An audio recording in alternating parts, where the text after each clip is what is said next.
Hello and welcome to Renting Ready.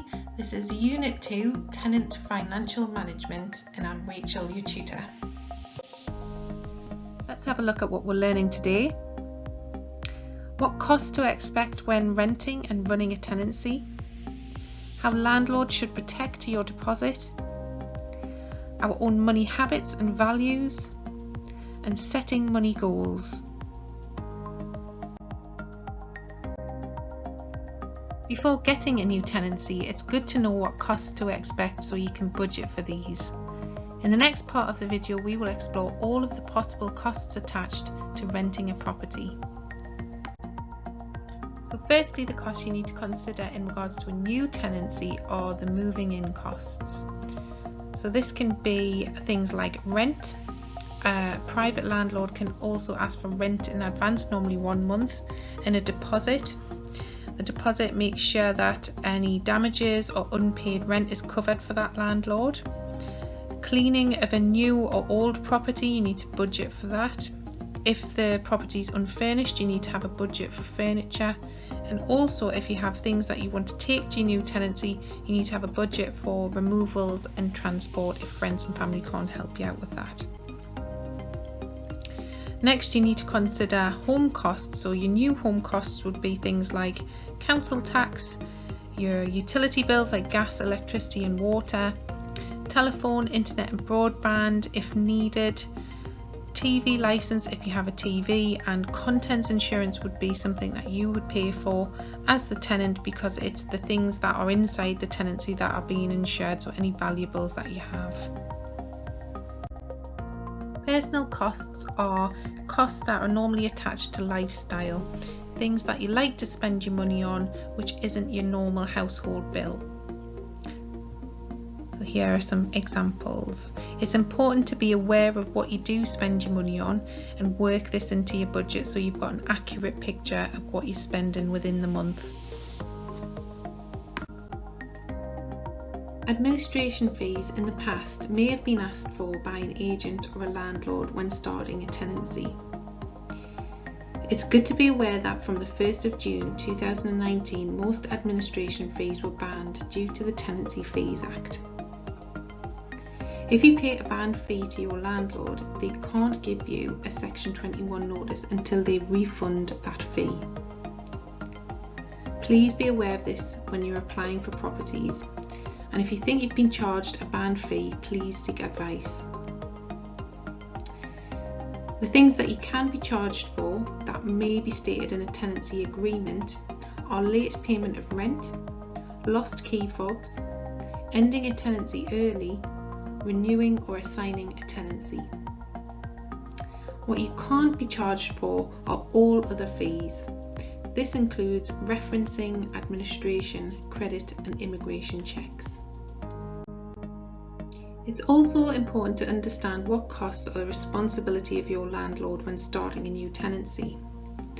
A landlord should cover the cost of any gas, safety and energy performance certificates and give these at the start of your tenancy. They should also cover the cost of regular gas safety checks and boiler servicing. If a landlord has requested a deposit, they have to cover the cost of protecting this deposit in a government approved scheme. Your landlord is also responsible for the safety and structural condition of the property, therefore must pay for property insurance and install carbon monoxide and smoke alarms to comply with fire safety. At the beginning of a tenancy, a landlord can request a deposit to cover any unpaid rent or damage to the property, but a landlord must protect your deposit in a government approved scheme. The 3 approved schemes are Deposit Protection Service, My Deposits, Tenancy Deposit Scheme. If they don't do this, the court can order your landlord to pay you compensation. It is also more difficult for your landlord to evict you if they don't protect your deposit because it makes a notice invalid.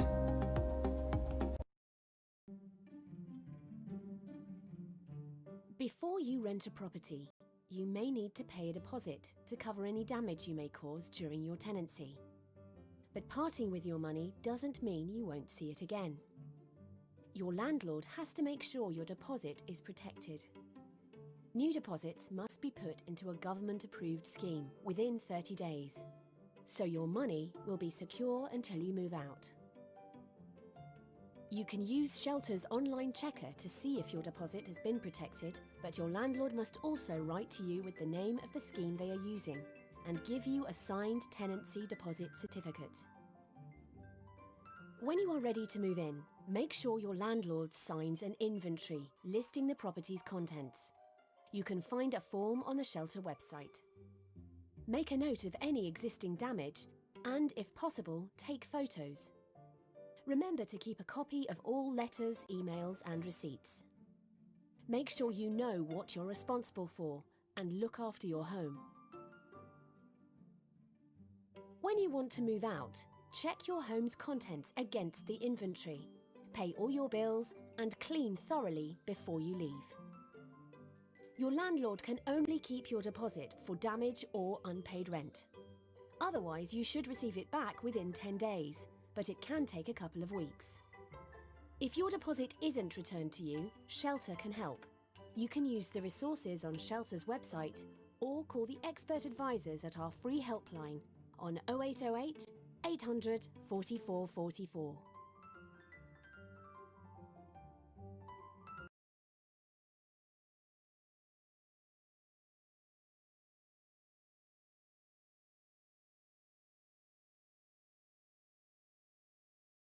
Let's recap on what a landlord has to do to protect your deposit. Your landlord must protect your deposit in a government-approved tenancy deposit scheme. They must give you a certificate. You should get this within 30 days of the tenancy start date, and you should get your deposit back within 10 to 14 days after the tenancy ends. Your landlord can keep your deposit for damage or unpaid rent. And this brings us to our first task. Complete the worksheet about costs and liabilities when renting a property, and also what a landlord has to do to protect your deposit. You'll find these in your packs. Now we're going to look at budgeting and money skills. A budget is telling your money where to go, not wondering where it went. It gives you greater control and awareness of your finances.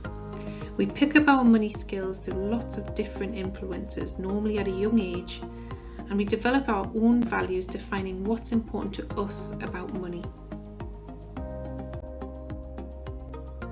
Managing money is an important skill, and there are many factors to consider when exploring this. Almost like a jigsaw, you need to look at each piece at a time to become aware of what's working for your budget and what might be a barrier. The first piece of the jigsaw we're going to explore is our money values and habits. So how do you become aware of what your values are and what your current spending habits are?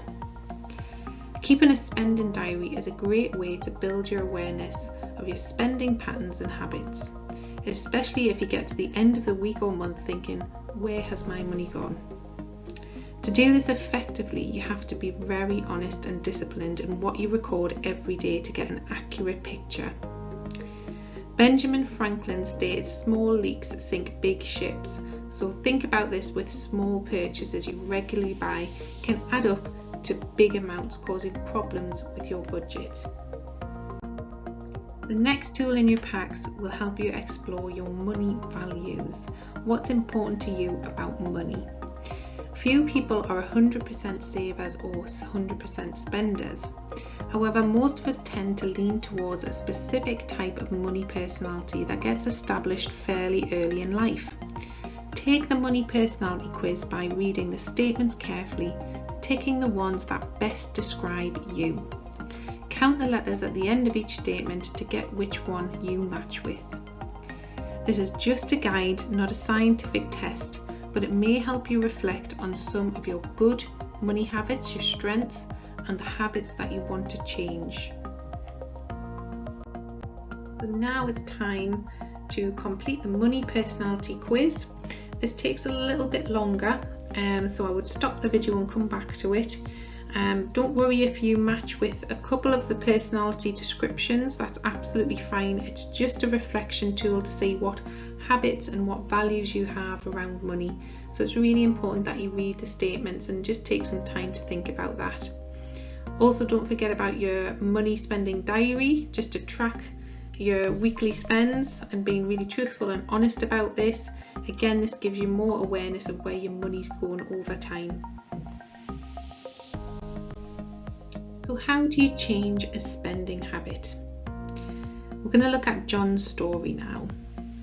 John looked at his spending patterns and became aware that he'd like to help out his friends, often by lending them money. He also noticed that one of his friends does this every month, often without paying this money back. John really valued being able to help others, but he also realised that sometimes he went without food or paying bills due to not having enough money at the end of the month. He wanted to make a change because this was causing him stress and sometimes resentment towards his friends. He decided to take action. However difficult it may be, he was going to say no to anyone who asked for money for 1 month. He wanted to see how his friends would react and how much money he could save. As part of the plan, he also researched support information to pass on to his friends to help them if they were having money problems. After the month, he found that some of his friends were unhappy at first, but most of them now respected his decision. He now gets less requests for money, and he has for the first time been able to buy food for the whole month and settle all his bills. John's example highlights how he made a change to a habit that was unhelpful for him, using the 4 stages of learning. So let's have a look at the 4 stages. So John was unaware at the time, before he came on the course, that this was a problem, that he was happy to give his friends lots of money and he was kind of thinking, where's my money at the end of the month? But he was kind of unaware that was the main issue that was causing it. And then when he came on the course and he reflected on his habits and his values around money, he started to become aware of what the root of the problem was and where his money was going at the end of the month. The next stage was when John put an action plan together. So this is normally the most difficult part of changing a habit. It takes a lot of practice. So for that whole month he committed to saying no to his friends and also pointing them in the right direction to get help. And after doing that, after the whole month, he started to notice things got a bit easier in saying no to friends. His friends had accepted his change and they had started to come round to it. And also he noticed the benefits of changing that habit, so he had more money at the end of the month and he wasn't struggling. Alongside your spending habits, you might already have become aware of some other barriers that are impacting on your ability to manage your money. All of these things are very real problems that can cause negative emotions and impact on your well-being. The main process of becoming aware is to take some action, like the 4 stages of learning, and not to ignore the issue. Let's acknowledge that this might not be easy, but one positive action you could take is to ask for help. Here at Crisis, we've got progression coaches that can help you one-to-one to look at these barriers and find a way forward. There's also extra support at the end of this video if you're facing debt problems and you need specialist help. Setting your own money goals can motivate you to achieve results and can make spending and saving more focused. The key to setting goals is the SMART model. First, they have to be very specific and stated in the positive. You need the detail to get a clear focus on what you want. Next, the goal has to be measurable. So measurable is how will I know when I've achieved this goal? What will it look like? And what will I have in my life? Goals need to be challenging but achievable. If you take on too much, you will lose motivation. A goal needs to be relevant to you, not anyone else, not the job centre, your friends or family. It has to be important to you. And lastly, it has to have a deadline. It has to be time bound so you're motivated to achieve this by a specific date.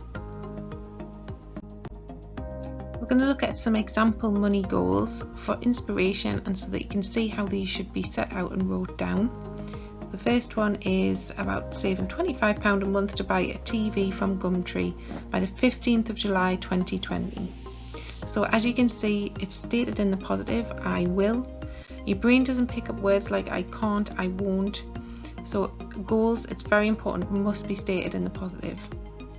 It's very specific and it also has that time-bound deadline at the end. Next one is I will contact a debt advice service to look at debt solutions by the 1st of July 2020. Again, it's stated in the positive, it's very specific and achievable. And just to note that goals can be long term, it can be set far in the future as long as that feels achievable to you, and also short term, so it could be next week that you're wanting to achieve that goal. Now it's your turn to take some time to complete some of your own personal money goals. These could be goals that help challenge a barrier, or it could be a goal of something you really want to spend your money on and you want to save for. Let's recap on today's tasks from the video. The first task was to complete the costs and liabilities worksheets, all the costs that you would need to think about when budgeting for a tenancy. Complete the worksheet of how a landlord should protect your deposit. Complete your spending diary and take the money personality quiz. And set some money goals that are important to you. Thanks for taking part in today's session. As always, if you need any help or support with any of the topics covered, please contact me on these details. If you have got some concerns around debt, we've got a link on our website on the Rent and Ready webpage where you can get debt advice and find out who you can call for specialist support.